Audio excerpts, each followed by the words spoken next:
So, ever since Divinity has been revealed at the Game Awards, I've been heading back to play Divinity Original Sin 2.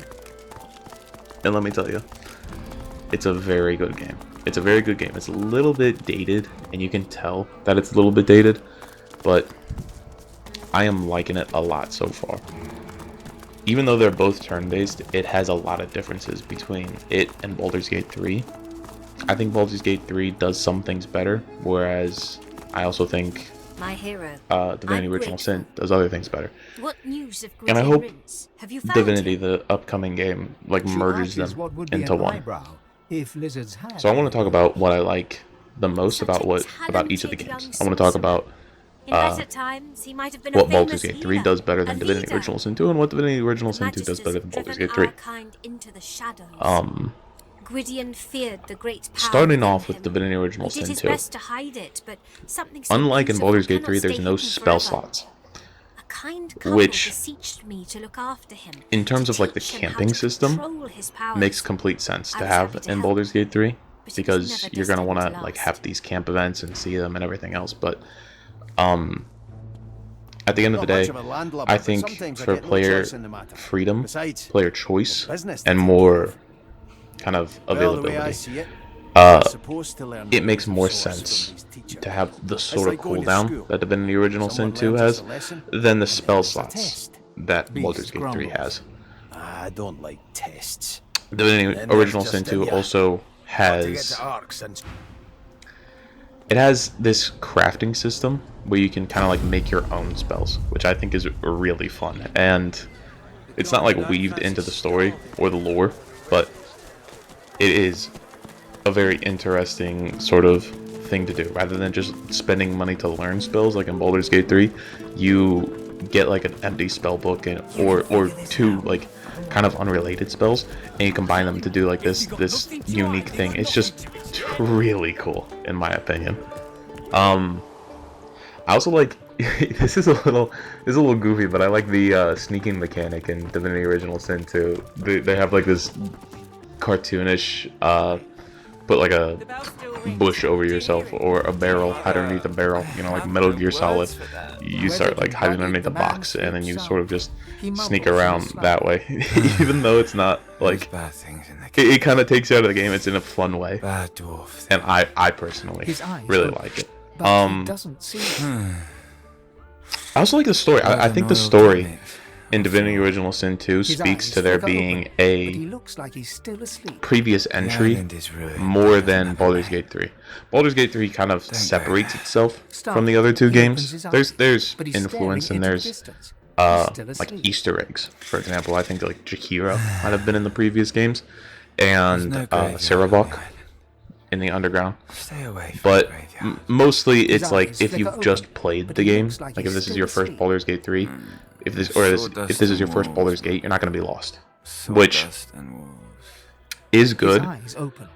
But for people that are like interested in the lore, like me, I kind of like the way that Divinity Original Sin 2 approaches it, because there's like a bunch of events that happened that have this impact on the world that you're told about.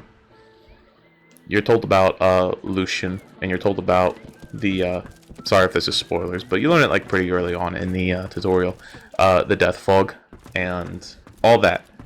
Lucian becoming divine, the Godwoken, the everything else. It kind of speaks to an overarching universe. And I just like that, you know, especially if it's going to be in a series where I'm interested in playing the other games. It makes me feel like those games aren't meaningless in this universe. They may not be necessary to play in order to understand this story, because right now I've never played Divinity Original Sin. I've never played the first one, and I'm playing the second one and I'm loving it and I'm understanding the story. But I'm also understanding that if I want to get an in-depth interaction, an in-depth understanding of what happened, I should play the first one first. So there's more of a benefit, I guess is what I'm trying to say here. There's more of a benefit to playing the first game or the previous titles in Divinity Original Sin than there is in Baldur's Gate. Here for the fight. Now moving on This is a to tavern. Baldur's Gate People 3. are I think there's a lot of drinking. things that Eventually Baldur's there'll Gate be a 3 fight. does You planning on better. starting one? Well, Um, I look forward to beating the the shite camp out of system. you then. just Bye now. some like Till time later. for the companions to sort of shine out in the world of Baldur's Gate, where you're gonna be like fighting people. It's kind of story focused, absolute focus, you know, side quest focus. But at the camp, you have the companion focus. And in Divinity Original Sin 2, it's kind of woven throughout, which I do like. But I think Baldur's Gate 3 does it better, where it's woven throughout, as well as has time to just stand on its own. I appreciate that, and I hope that they keep it for Divinity Original Sin, or not Divinity Original Sin, for Divinity. From this place you're furious. I also hope that they come out with a release date for that soon. I'm thinking 2027, maybe 2028, depending on how long the dev cycle will be. I heard somewhere that they might be putting in early access before They return. finishing up the game like they did with Baldur's Gate 3. But anyway, mocap 100%. Divinity Original Sin 2 has story moments earlier in the game that are more compelling than early moments in Baldur's Gate 3. But just the way that isometric games kind of approach these story moments are way less appealing to me than the way that Baldur's Gate 3, for example, approaches it. The gameplay of Baldur's Gate 3 is very similar to the gameplay of Divinity Original Sin 2, it being like sort of isometric, top-down, like Diablo. But whenever you get to talk to these characters, you go like over the shoulder. That just makes it more personal, and rather than the actions of the characters kind of being just told to you through narrations, you see the characters actually acted out in Baldur's Gate, which is way more preferable to me. It's not that I can't like imagine the scenario. You know, I'm not brain dead. I can imagine it. It's just there's a difference between imagining it and seeing it act out with the character that you created. It's way more personal, and I like it more. I also like the movement system being separate from the action. You know, like in Baldur's Gate 3, you have I don't know, like 30 meters of movement plus an action plus a bonus action, and you can manipulate that how you wish. And as you like level up and get perks and get race specialities, you can do more. But in Divinity Original Sin 2, you have like 4 AP, and walking a certain distance will take 1 AP. Casting a spell will take a variable amount of AP, and attacking somebody would take like 2 AP. So you have to manage the point system way more in Divinity Original Sin 2. I'm not against it you know, the actions and the spells being connected. I'm against the movement. I like the way that Baldur's Gate 3 approaches the movement more, where like you can move and you can walk anywhere, but then you can also cast spells outside of it. Like it's not gonna mess up your future plans. Basically, you're not gonna be taking up a spell slot just to walk 15 meters. You know what I mean? So the way that Baldur's Gate 3 approaches moving in fights is way more preferable than the way Divinity Original Sin 2 approaches it. One thing I do hope is that Divinity, the upcoming one, is a prequel to the Divinity Original Sin series.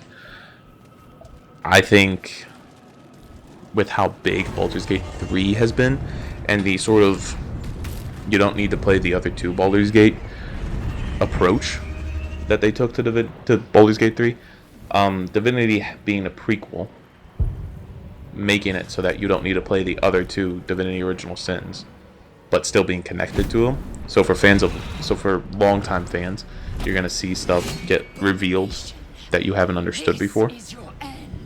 That would be great. And then for upcoming people that got into Larian through Baldur's Gate 3, they're not gonna need to go and play Divinity Original Sin 2 if they don't want to. They can just jump right into this new game and be perfectly okay. I think that's the best way to sort of approach it.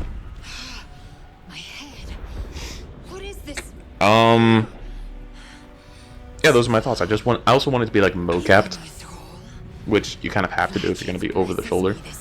It just makes it way more connected to the player. I develop a stronger emotional connection to the characters whenever I see them acting out these emotional scenes rather than them being told to me. And don't get me wrong, I think the voice acting in Divinity Original Sin 2 is just as good, if not better, than the voice acting in Baldur's Gate 3. But that's kind of like where the line ends.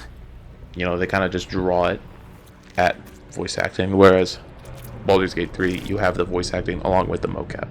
There's a person bringing these characters to life, which through their movements and not just their voice.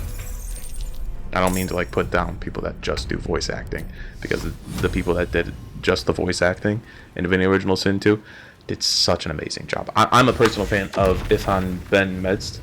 I hope I pronounced that right. His voice actor, absolutely amazing. I see why he's kind of like at the front of all the companions whenever you look at cover art and whatnot. But yeah, that's kind of my opinion. I hope Divinity, the upcoming Larian title, becomes combination of everything that Divinity Original Sin 2 does great and everything that Baldur's Gate 3 does great. And I really do hope that they don't get rid of the turn-based combat and turn-based system that they got going on, because they're doing great on it. And so far, in the last like 3 years, 2 of the Game of the Years have been turn-based combat. So it's not, fans and gamers are not against turn-based at all. Some people say that they are, but reality speaks differently. And turn-based, especially when done right and done in a way that focuses on innovation and focuses on trying to do something new with it, like Baldur's Gate 3 and Expedition 33 did, you can draw in so many fans. And you can do such a good job with the gameplay. That's all I have to say. I'm really excited for this upcoming game. I want to know more about it, but that reveal trailer was already hype enough. I wish Jeff,